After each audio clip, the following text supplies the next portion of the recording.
जब कभी परिवार में सुख शांति खो जाए या परिवारजनों में आपसी मतभेद शुरू हो जाए तो उस घर को टूटने में ज़्यादा वक्त नहीं लगता।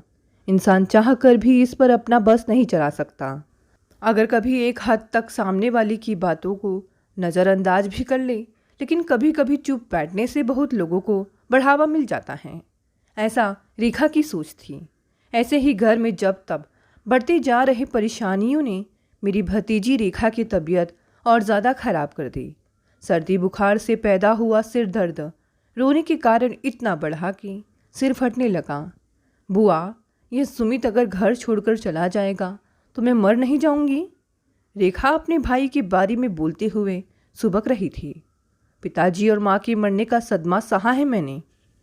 दोनों छोटे भाइयों को काबिल बनाकर इज्जत की ज़िंदगी देने के लिए मैंने अपना घर नहीं बसाया।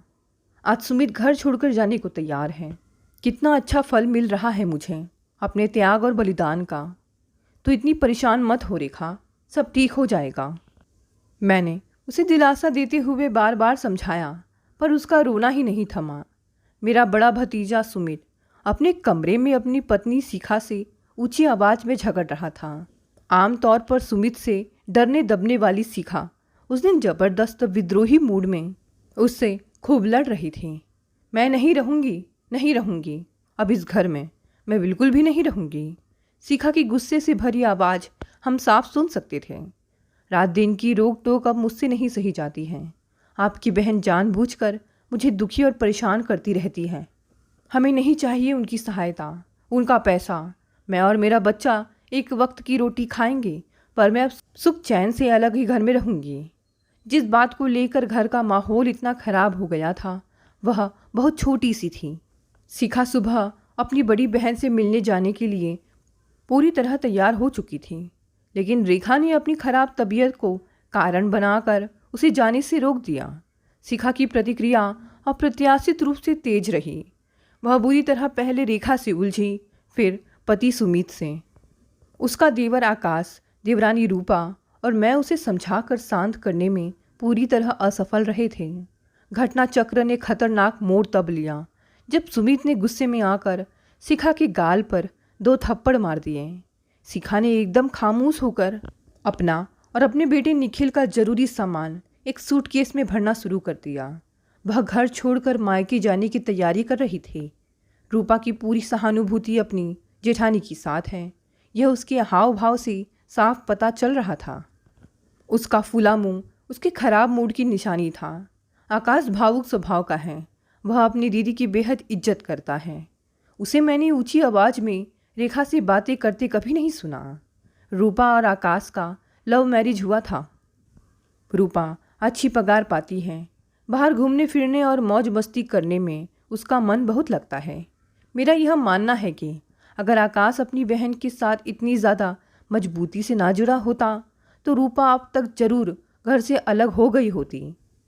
रूपा की तुलना में सब शिखा को ज़्यादा सीधा और सरल मानते थे, पर आज वही घर छोड़कर मायके जाने की तैयारी कर रही थी। सुमित नाराजगी भरे अंदाज में शिखा को सूटकेस में सामान भरते देखता रहा। जब शिखा सूटकेस बंद करने को तैयार हुई तब वह झटके से उठा और सूटकेस उठाकर उल्टा कर दिया। सारा सामान पलंग पर फैला देख शिखा पहले जोर से रोई और फिर बाहर के दरवाजे की तरफ तेज चाल से बढ़ गई। उसके पीछे पहले सुमित घर से बाहर गया। करीब 5 मिनट बाद आकाश और रूपा भी निखिल को लेकर उन्हें ढूंढने के लिए घर से बाहर चले गए। मैं बाहर का दरवाज़ा बंद करके रेखा के कमरे में लौटी तो उसे बेहद उदास और दुखी पाया। बुआ, क्या मैं इतनी बुरी हूँ कि इस घर का हर सदस्य मुझे नफ़रत की नज़रों से देखने लगा है? रेखा के इस सवाल के जवाब में मैंने उसे छाती से लगा लिया और वह सुबकने लगी थी। मेरे बड़े भैया करीब 10 साल पहले हमें छोड़ गए थे और भाभी उनसे 3 साल बाद। भैया ने सदा के लिए आंखें मूंदने से पहले अपनी बेटी रेखा पर परिवार की देखभाल की सारी जिम्मेदारी डाल दी थी। रेखा ने अपने पापा को दिए गए वादे को ज़रूरत से ज़्यादा गंभीरता के साथ निभाया था। उसने अपना ही नहीं अपने भाइयों का करियर भी अच्छा बनाया। जो रुपए उसकी शादी के लिए माता पिता ने जोड़े थे उसने आकाश को इंजीनियर बना दिया उससे। उसके लिए रिश्ते आते रहते थे, पर वह शादी से इनकार करती रही। अपने से पहले रेखा ने सुमित की शादी की। घर में जल्दी बहू लाकर वह अपनी माँ को सुख और आराम देना चाहती थी। आकाश ने अभी 2 साल पहले रूपा से लव मैरिज कर लिया था। उस वक्त तक रेखा 30 साल की हो चुकी थी। वह तब भी कभी शादी ना करने का मन पूरी तरह बना चुकी थी। मेरी समझ से उसकी शादी ना होने के अलग अलग समय पर अलग अलग कारण रहे। जब तक वह 26 की हुई तब तक अपने स्वर्गीय पिता को दिए गए वचन के चलते उसने शादी करने से इनकार कर दिया था। इस उम्र के बाद लड़कियों के लिए उचित रिश्ते आने कम हो जाते हैं। बाद में वह आकाश को इंजीनियर बनाने व सुमित की शादी की जिम्मेदारियों के चक्कर में फंसकर अपनी शादी टालती गई। शादी की सही उम्र निकलती जा रही है, इस बात का एहसास कि सामान्य लड़की को नहीं होगा। रेखा भी जरूर मन ही मन परेशान व चिंतित रही होगी। तभी उसके चेहरे पर नूर कम होने लगा। करियर बेहतर हो रहा था, पर विवाह के बाजार में उसकी कीमत कम होती गई। आकाश का इंजीनियर बनते ही अपने एक सहपाठी की छोटी बहन रूपा से प्रेम विवाह कर लेना रेखा को सदमा पहुंचा गया। इस शादी के बाद उसने कभी शादी न करने की बात सबके सामने कुछ शिकायती अंदाज में खुलकर कहनी शुरू कर दी थी। बुआ, मेरे दोनों भाइयों के घर बस गए। यह मेरे लिए बड़े संतोष की बात है। इनके परिवार ही अब मेरे अपने हैं। इन सब के साथ मैं आराम से ज़िंदगी गुजार लूँगी। रेखा के ऐसे मनोभावों को मैं कभी बदल नहीं पाई। आकाश की शादी के बाद पहले से चली आ रही एक समस्या ने ज़्यादा विस्फोटक रूप हासिल कर लिया था। समस्या पैदा हुई थी रेखा के स्वभाव को लेकर। वह दोनों भाइयों से बड़ी थी। जिम्मेदारियों का बड़ा सा बोझ वह अपने कंधों पर सालों से ढो रही थी। दोनों भाई उसे पूरा मान सम्मान देते थे, उसके कहे को कभी नहीं टालते थे। रेखा खुद को घर की मुखिया मानती थी। हर किसी को आदेश देना उसे अपना हक लगता। सब उसके ढंग से उसके कहे पर चले, यह इच्छा उसके मन में गहरी जड़ें जमाए हुई थी। शिखा और रूपा बाहर से आकर परिवार का अंग बनी थी। रेखा सबकी शुभचिंतक है, इसका एहसास सभी को था, पर उसके तानाशाही व्यवहार के चलते घर का माहौल तनावपूर्ण रहता। पूरी स्थिति आकाश की शादी के बाद ज़्यादा बिगड़ी थी। शिखा और रूपा को एक दूसरे के सामने रेखा से दबना डरना जरा भी नहीं भाता था। बड़ी ननंद का व्यवहार दोनों को धीरे धीरे असहनीय होता जा रहा था। घर में बढ़ती कलह व असंतोष की खबरें मुझे रोज़ ही फ़ोन पर मिल जाती थीं। घर की तीनों स्त्रियां मुझे अपने अपने पक्ष में करने के लिए एक ही घटना को अलग अलग रंग देकर सुनाती। दोनों भाई इन परिस्थितियों से बेहद दुखी व परेशान थे। अपने भैया भाभी के परिवार को यूँ दुखी व परेशान व तनावग्रस्त देख मैं अक्सर आंसू बहाने लगती। इस समस्या के समाधान की ज़रूरत मुझे शिद्दत से महसूस होने लगी थी। समस्या का समाधान करीब 3 महीने पहले रोहन के रूप में सामने आया था। वह मेरी बहुत पुरानी सहेली संगीता का बड़ा बेटा था। उसकी पत्नी सड़क दुर्घटना में करीब 3 साल पहले चल बसी थी। कोई संतान न होने के कारण रोहन बिल्कुल अकेला रह गया था। अपने दोनों छोटे भाइयों के परिवारों के साथ रहते हुए भी अकेलापन दर्शाने वाली उदासी उसके चेहरे पर बनी ही रहती थी। मेरी समझ से जीवन साथी को ढूंढ निकालना रेखा और रोहन दोनों की भावी खुशियाँ व सुख शांति सुनिश्चित करने के लिए ज़रूरी था। इसी सोच के तहत मैंने अलग अलग बहाने बनाकर रोहन और रेखा की आपस में मुलाकात कई बार कराई थी। आज भी रोहन आएगा, मुझे पता था। कल शाम मैंने ही फ़ोन पर रेखा की बुखार होने की सूचना दी थी। रोहन रेखा में दिलचस्पी ले रहा है, यह मेरी और दूसरे लोगों की आंखों से छिपा नहीं था, लेकिन रेखा की प्रतिक्रिया से मुझे खासी निराशा मिली थी। बुआ, किस वजह से यह रोहन आपको मेरे लिए उचित जीवन साथी लग रहा है? कुछ दिनों पहले ही रेखा ने बुरा सा मुंह बनाकर मुझे अपनी राय बताई थी। मैं भी कोई रूप की रानी नहीं हूँ, पर उसकी पर्सनालिटी तो बिल्कुल भी फीकी है। मुझे तो ऐसा नहीं लगता। लंबा कद है, काना बहरा लंगड़ा या गूंगा नहीं है। हाँ, दुबला पतला जरूर है, पर शादी के बाद सुगड़े लड़कों की अक्सर तोन निकल जाती है। मैंने रोहन के पक्ष में उसे समझाने का प्रयास शुरू किया। मुझे न किसी तोंदू में दिलचस्पी है, न भोंदू में। वह सीधा है, भोंदू नहीं। पूरे घर में अपनी बीमार माँ का वही सबसे ज़्यादा ध्यान रखता है। मैं उससे बंध गई तो उसकी यह जिम्मेदारी भी मेरे गले पड़ जाएगी। उसके घर में 10 लोग तो होंगे ही। मेरी अब वह उम्र नहीं रही कि इतने बड़े संयुक्त परिवार में जाकर मैं खट सकूं। हम किसी दूसरे के काम नहीं आएंगे, किसी का सहारा नहीं बनेंगे तो हमारे काम भी कोई नहीं आएगा। मेरे इस तर्क को सुनने के बाद रेखा कुछ उदास जरूर हो गई, पर रोहन से संबंध जोड़ने में उसकी दिलचस्पी पैदा नहीं कर पाई। मैं रोहन को लेकर जब रेखा के कमरे में पहुंची तो वह खस्ता हालत में नजर आ रही थी। उसका सिर पहले से ही दर्द से फट रहा था, अब उल्टियां भी शुरू हो गईं। उन दोनों के बीच औपचारिक बातचीत शुरू हुई और मैं पलंग पर लेटी रेखा के माथे पर ठंडे पानी की पट्टियां रखने लगी। कुछ देर बाद मैंने यह काम रोहन को सौंपा और अदरक वाली चाय बनाने के लिए रसोई में चली आई। रेखा के अंदर शायद इतनी ताकत नहीं थी कि वह रोहन द्वारा पट्टियां रखे जाने का विरोध कर पाती। हमारे बहुत जोर देने पर रेखा ने 2 घुट चाय ही पी थी कि फिर उसका जी मिचलाने लगा और 2 मिनट बाद उल्टी हो गई। इसका बुखार कम नहीं हो रहा है, कोई लौट आता तो इसे डॉक्टर को दिखा लाते। मेरी आवाज़ चिंता से भरी थी। हम दोनों ले चलते हैं इन्हें डॉक्टर के पास, रोहन ने सकुचाए अंदाज में सुझाव पेश किया। गुड आइडिया, मैं कपड़े बदल कर आती हूँ। रेखा के कुछ कहने से पहले ही मैं कमरे से बाहर निकल आई थी। रेखा को रोहन की उपस्थिति असहज बना रही थी।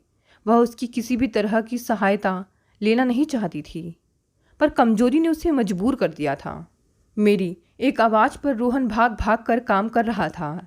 घर बंद करने में उसने मेरी सहायता की, रेखा को सहारा देकर बाहर लाया, फिर डॉक्टर के क्लिनिक तक जाने के लिए 2 रिक्शे लाया। मुझसे रेखा नहीं संभलेगी, ऐसा कहते हुए मैंने रोहन को रेखा के साथ रिक्शे में बिठा दिया। इस बार बीमार रेखा की आंखों में मैंने नाराजगी के भाव साफ देखे, पर उसकी परवाह ना कर मैं दूसरे रिक्शे की तरफ चल दी। उनका रिक्शा चल पड़ा। सड़क के कोने पर जाकर जब वह मेरी आंखों से ओझल हो गया तो मैंने अपने रिक्शे वाले को 10 रुपये देकर खाली वापस भेज दिया। मेरा रोहन और रेखा के साथ क्लिनिक तक जाने का कोई इरादा ना था।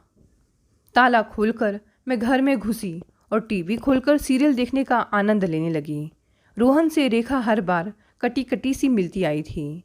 मैंने इस बार उन दोनों को काफ़ी समय एक साथ गुजरे इसका इंतज़ाम कर दिया था। अब आगे जो होगा देखा जाएगा, ऐसा सोचकर मैं आराम से सीरियल देखने में मग्न हो गई। वह दोनों करीब 2 घंटे बाद लौटे। डॉक्टर ने रेखा को उल्टियाँ बंद करने का इंजेक्शन दिया था। वह कुछ बेहतर महसूस कर रही थी। इसी कारण उसकी नाराज़गी और शिकायतें लौटने लगी। बुआ, यह सब लोग 3 घंटे से कहाँ गायब हैं? उसने नाराज़गी भरी लहजे में अपने भाई व भाभियों के बारे में सवाल पूछा। वे सब शिखा की बड़ी बहन के घर चले गए हैं। मैंने उसे सही जानकारी दे दी। क्यों? मेरे ख्याल से शिखा का मूड ठीक करने के इरादे से, और मैं यहाँ मर रही हूँ, इसकी किसी को चिंता नहीं है। वह भड़क उठी। अपने घर वाले मस्ती मारते फिरे और एक बाहर का आदमी मुझे डॉक्टर के पास ले जाए, मेरे लिए दवाइयाँ खरीदे, मारा मारा फिरे। क्या मैं बोझ बन गई हूँ उन सब पर? और आप क्यों नहीं हमारे साथ आई? मैंने विषय बदलने के लिए आक्रामक रुख अपनाते हुए जवाब दिया। रेखा, जो तुम्हारे सुख दुख में साथ खड़ा है, उस नेक दिल इंसान को बाहर का आदमी बताकर उसकी बेइज्जती करने का तुम्हें कोई अधिकार नहीं है। मेरा तीखा जवाब सुनकर रेखा पहले चौंकी और फिर परेशान नजर आती रोहन से बोली, आई एम सॉरी। गुस्से में मैं गलत शब्द मुंह से निकाल गई। इसे आसानी से माफ़ मत करना रोहन, मेरी कोई बात नहीं सुनती है यह जिद्दी लड़की। इसे माफ़ी तभी देना जब यह तुम्हारे कहने से कुछ खा ले। मैं तुम दोनों का खाना यही लाती हूँ। रेखा से नज़रें मिलाए बिना मैं मुड़ी और कमरे से बाहर निकलकर रसोई में आ गई। आज सारी परिस्थितियाँ मेरे पक्ष में थी। बिस्तर में लेटी बीमार रेखा न कहीं भाग सकती थी, न जोर से झगड़ा करने की हिम्मत थी उसमें। रोहन की मौजूदगी में रेखा को अपना व्यवहार सभ्यता की सीमा के अंदर रखना ही था। मैं उसके सामने पड़ने से बच भी रही थी। रोहन ने जब भी जाने की इच्छा जाहिर की, मैंने या तो उसे कोई काम पकड़ा दिया या प्यार से डपट कर चुप करा दिया। वैसे रेखा ने पहले जो नाराज़गी भरी खामोशी अपनाई हुई थी, वह भी कुछ देर सोने के बाद चली गई। जागने के बाद रेखा ने रोहन के साथ एक लोकप्रिय हास्य धारावाहिक देखा। फिर दोनों हल्के फुल्के अंदाज में बातचीत करने लगे। मैंने नोट किया कि रेखा मुझे देखकर गुस्सा आंखों में भर लाती थी, पर रोहन के साथ उसका व्यवहार दोस्ताना था। ऐसा शायद पहली बार हो रहा था। उनके बीच बने इस नए संबंध को फलने फूलने का अवसर देने के इरादे से मैं अंदर के कमरे में जाकर लेट गई। मेरी आंख कब लग गई मुझे पता ही नहीं चला। करीब 2 घंटे बाद मेरी नींद खुली। रेखा के कमरे में पहुंचकर मैंने देखा कि मेरी भतीजी पलंग पर और रोहन पास पड़ी कुर्सी पर बैठकर सो रहे थे। आने की मेरी आहट सुनकर रोहन जाग गया। हम दोनों कम से कम आवाज़ें पैदा करते हुए ड्राइंग रूम में आ गए। तुम्हारा बहुत बहुत धन्यवाद रोहन बेटा, अब मैं संभाल लूँगी, तुम घर जाओ। मैंने उसकी पीठ प्यार से थपथपाई। मैं कपड़े बदल कर आता हूँ। उसकी यह बात सुनकर मैंने नोट किया कि उसके कपड़ों से उल्टी की बदबू आ रही थी। अब कल आ जाना, थक भी गए होंगे। नहीं, मैं बिल्कुल थका नहीं हूँ मौसी जी। रेखा एक उपन्यास पढ़ना चाहती है, मैं वह उसे आज ही उपहार में देना चाहता हूँ। वह स्वीकार कर लेगी तुम्हारा उपहार? मेरी आंखों में शराफत के भाव उभरे। हाँ मौसी जी, उसने मुझे आज अच्छा इंसान बताया है, अब मैं उसका अच्छा मित्र बनने का प्रयास करूँगा। वह शर्माता सा बोला। तब एक काम और करना, बीमार आदमी के कमरे में फूलों का सुंदर गुलदस्ता। मैं समझ गया। उसने उत्साहित अंदाज में मुझसे हाथ जोड़कर प्रणाम किया और अपने घर चला गया। उसे लौटने में करीब 2 घंटे लगे। इस सारे समय में रेखा अपने भाई भाभीयों के व्यवहार की लगातार आलोचना करती रही। उसने इन सब के लिए अब तक जो भी किया था उन कामों का राग अलापती रही। मैंने जानबूझकर कोई प्रतिक्रिया जाहिर नहीं की, सिर्फ इतना ही कहा, कई बार अपने काम नहीं आते। रेखा, इस समस्या का समाधान यही है कि उस दिल के अच्छे इंसान को तुम अपनों की सूची में शामिल कर लो, जो सुख दुख में तुम्हारा साथ खुशी खुशी देने को तैयार है। मेरा इशारा रोहन की तरफ है। इस बात को उसने बखूबी समझा, पर हमारे बीच रोहन को लेकर कोई चर्चा नहीं छिड़ी। मैंने इस मामले में अपनी टांग अड़ाने की मूर्खता नहीं की। रोहन ने बाहर से जब घंटी बजाई तब मैंने रेखा का हाथ पकड़कर भावुक स्वर में सिर्फ इतना ही कहा, बेटी, अपने भाई और भाभीयों के परिवारों से भावी सुख और सुरक्षा पाने की नासमझी मत कर। इनके दिमाग में तेरे लिए बलिदान और त्याग यादें वक्त धुंधली कर देगा। तूने जो भी इन सब के लिए किया है वह वक्त की ज़रूरत थी। अब उन बलिदानों की कीमत मत मांग। जिंदगी में सुख शांति सुरक्षा और प्यार भरा सहारा सभी को चाहिए। अपनी घर गृहस्थी बसा लें, यह सब चीज़ें तुझे वही मिलेगी। मेरी इस सलाह को रेखा ने गंभीरता से ले लिया। इसका एहसास मुझे उसके रोहन द्वारा लाए गुलदस्ते को स्वीकार करने के अंदाज से हुआ। रोहन के हाथ से गुलाब के फूलों का वह छोटा सा गुलदस्ता लेते हुए रेखा शर्मा उठी थी। उसे किसी आम लड़की की तरह यूँ शर्माते हुए मैंने पहली बार देखा था। उन दोनों को अकेला छोड़कर मैं ड्राइंग रूम में चली गई। वहाँ से मैंने फ़ोन पर सीखा और रूपा से बातें की। किला फतह हो गया, अब तुम लौट आओ। मेरी यह बात सुनकर वह दोनों खुशी भरी उत्तेजना का शिकार बनी हुई थी। आज जो भी घटा था वह सीखा रूपा और मेरी मिली भगत का नतीजा था। रेखा की बीमारी का फ़ायदा उठाकर हम तीनों ने रोहन और उसे पास लाने की योजना पिछली रात ही बनाई थी। सुमित और आकाश इस योजना का हिस्सा नहीं थे। जानबूझकर ऐसी परिस्थितियां पैदा की गई कि वह चारों घर से बाहर चले जाएं। शिखा ने सुमित के साथ जबरदस्ती झगड़े को बढ़ाया था। रूपा ही जोर देकर आकाश को साथ में घर से बाहर ले गई थी। रेखा रोहन के साथ अपनी घर गृहस्थी बसा लेगी, इस आशा की जड़ें आज काफ़ी मजबूत हो गई थी। घर में बढ़ते झगड़ों की समस्या को हल करने की दिशा में हमने यह सही कदम उठाया है, इसका भरोसा मेरे मन में पक्का होने लगा था। दोस्तों, छोटी सी कहानी यहीं समाप्त हो गई। कहानी पसंद आई तो इसे लाइक शेयर कमेंट करें। नए हैं तो इस चैनल को भी सब्सक्राइब कर लें। धन्यवाद दोस्तों, मिलते हैं अगली नई कहानी से।